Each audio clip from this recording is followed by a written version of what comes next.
Hey guys, welcome back to the channel.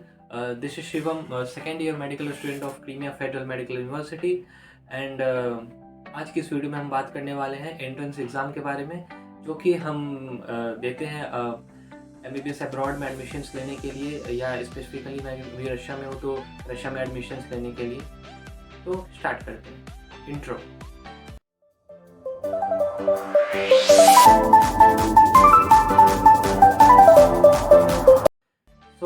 क्या होता है बेसिकली यहाँ पे दो तरीके की यूनिवर्सिटीज़ होती हैं रशिया में, फेडरल यूनिवर्सिटी और स्टेट गवर्नमेंट यूनिवर्सिटी। तो इसमें से भी जो कज़ान फेडरल मेडिकल यूनिवर्सिटी है उसका जो एंट्रेंस का लेवल होता है वो काफ़ी टफ होता है क्योंकि सिर्फ वहाँ पे 80 सीटें MBBS की।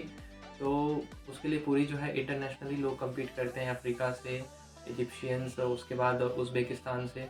तो काफ़ी कंपटीशन का लेवल वहाँ बढ़ जाता है। बाकी सारी फेडरल यूनिवर्सिटीज़ और स्टेट गवर्नमेंट यूनिवर्सिटीज़ में जो है जो एंट्रेंस का लेवल है वो थोड़ा सा कम रहता है। तो आप कोशिश करें कज़ान को अवॉइड करना। बाकी आपकी मर्ज़ी, अगर आपको कज़ान में एडमिशन लेना है तो ले सकते हैं।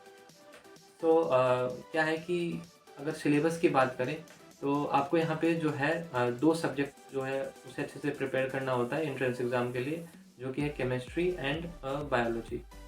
तो उसमें से भी अगर हम बात करें तो दोनों का जो है इक्वल लेवल आता है एग्ज़ाम में। केमिस्ट्री का 50% और बायो का 50% जो भी आपकी टोटल बनेगी उसमें। तो जो क्या होता था एंट्रेंस एग्ज़ाम, कोविड के पहले जो है ये एंट्रेंस एग्ज़ाम जो है ये ऑफलाइन कंडक्ट करवाया जाता था। मतलब जब आप रशिया आओ फिर आप यहाँ के एंट्रेंस एग्ज़ाम दो, या आप जिस भी रशिया का ही मेरे को पता है, बाकी पता नहीं क्या चल रहा है बाकी कंट्रीज़ में, कोशिश करूँगा जानने की मैं। तो रशिया में क्या होता था कोविड से पहले कि आप यहाँ पे आओ, यहाँ पे आके जो है आप अपना ऑफलाइन एग्ज़ाम दो एंड फिर उसके हिसाब से जो है डिसाइड होता था कि आप फर्स्ट ईयर में जाओगे या नहीं जाओगे। लेकिन अब क्या हो रहा है कि कोविड के बाद से जो है ये ऑनलाइन हो जा रही है ये चीज़। तो आपको घर बैठे बैठे ही पता लग जाएगा कि हाँ आप फर्स्ट ईयर में हो या नहीं हो।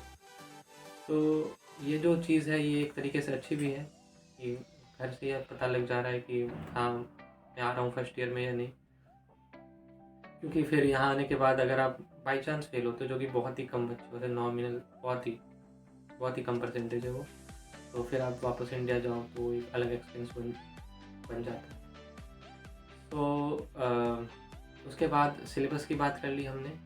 अब हम बात करते हैं कि जो है अगर कुछ क्वेश्चंस मैं बताऊं कि इस ईयर इस तरीके के क्वेश्चंस जो हैं वो पूछे गए हैं, जो कि मैंने पता किया है, जो भी जिन्होंने रिसेंटली एग्ज़ाम दिया है CFU के लिए, और बाकी सारी यूनिवर्सिटीज़ का भी जो है सेम ही होता होगा जो एंट्रेंस की जो क्वेश्चंस हैं, जो पैटर्न है।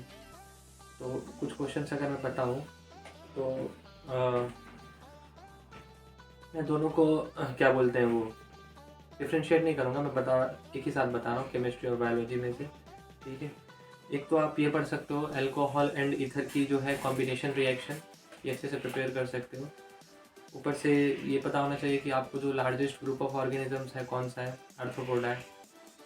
उसके बाद म्यूटेशन थ्योरी किसने दी, इवोल्यूशन थ्योरी किसने दी, ये सारी चीज़ें। उसके बाद अगर हम केमिस्ट्री की बात करें, थोड़ी सी केमिस्ट्री जो है वो थोड़ी सी टफ होती है एज़ कम्पेयर टू बायोलॉजी, बाकी सब नॉर्मल होता है। तो केमिस्ट्री में आ जाता है आयुपेक्स नेमिंग से आ जाता है, डिफरेंट कंपाउंड्स की आयुपेक नेमिंग आनी चाहिए आपको। उसके बाद क्लोरोप्लास्ट ल्यूकोप्लास्ट से रिलेटेड क्वेश्चन आ जाएगा बायोलॉजी में। उसके बाद एक क्वेश्चन आ जाएगा कि which of the following help in photosynthesis, 4 option देके। फिर एक क्वेश्चन आ जाएगा कि which of the following is homopolymer, option में दे देंगे glucose, fructose, sucrose, cellulose, glycogen, कौन सा ये बताओ। उसके बाद आ जाएगा कि which hydrocarbon can be obtained in course of reaction between 1-chlorobutane and ester, ऐसा करके क्वेश्चन मिल जाएगा आपको। फिर से एक क्वेश्चन आ जाएगा कि ऑक्सीडेशन नंबर अच्छे से आने चाहिए, ऑक्सीडेशन नंबर नाइट्रोजन की, ऑक्सीजन की, इन सब चीज़ों की। In which compound the oxidation number of nitrogen is minimum, ऐसा करके आ जाएगा, ऑप्शंस दे देंगे आपको। ठीक है, तो इस तरीके के क्वेश्चंस आ जाएंगे। एक दो क्वेश्चंस की अगर मैं और बात कर लूँ तो what is the class of organic compound derived from the reaction of propanol with butanol, ऐसे क्वेश्चंस आ जाएंगे। ठीक है, तो क्वेश्चन जो है, अगर आप नीट क्वालिफाई करके यहाँ पे आ रहे हो ना, तो आप समझ लो एंट्रेंस तो आप निकाल ही लोगे, उसमें भी कुछ खास नहीं होती, उसमें भी कुछ ज़्यादा डिफ़िकल्टी लेवल नहीं होती, तो इसलिए निकाल लोगे मेरे हिसाब से तो। एंड उसके बाद अगर हम बात करें तो ये सारे कुछ क्वेश्चन है बेसिक 11th 12th के जो है, तो आपने 11th में पढ़ा है, केमिस्ट्री बायोलॉजी 12th में पढ़ा है, उसी से रिलेटेड पूछते हैं। बाकी इंपॉर्टेंट टॉपिक्स मैंने अभी डिस्कस किया, इंपॉर्टेंट क्वेश्चन यही सब है। तो अगर हम पासिंग परसेंटेज की बात करें तो ये जो होती है ये 50% होती है, मतलब ईच में, मतलब बायोलॉजी में अगर मान लीजिए 10 क्वेश्चन है तो उसमें से 5 आपको सही करने होंगे, और केमिस्ट्री में अगर 10 क्वेश्चन है तो उसमें से भी आपको 5 सही करने होंगे। तो 50% ईच जो है इन ईच सब्जेक्ट जो है ये आपकी पासिंग परसेंटेज होती है एंट्रेंस एग्ज़ाम की। कोई घबराने की बात नहीं, बहुत ईजी होती है, हमने कर लिया, आप भी कर लोगे, और आ जाओ यहाँ पे जल्दी से। एंड उसके बाद अगर हम बात करें और तो यही एंट्रेंस एग्ज़ाम का कोई ख़ास नहीं है उतना ज़्यादा, कज़ान को अवॉइड करना, तो क्या ही क्वेश्चन भी बता ही दिया है मैंने।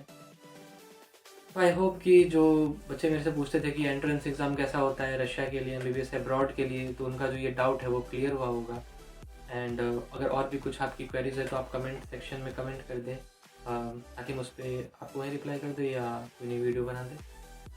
तो मिलते हैं नेक्स्ट वीडियो में, तब तक के लिए बाय बाय, टेक केयर, मौज करें।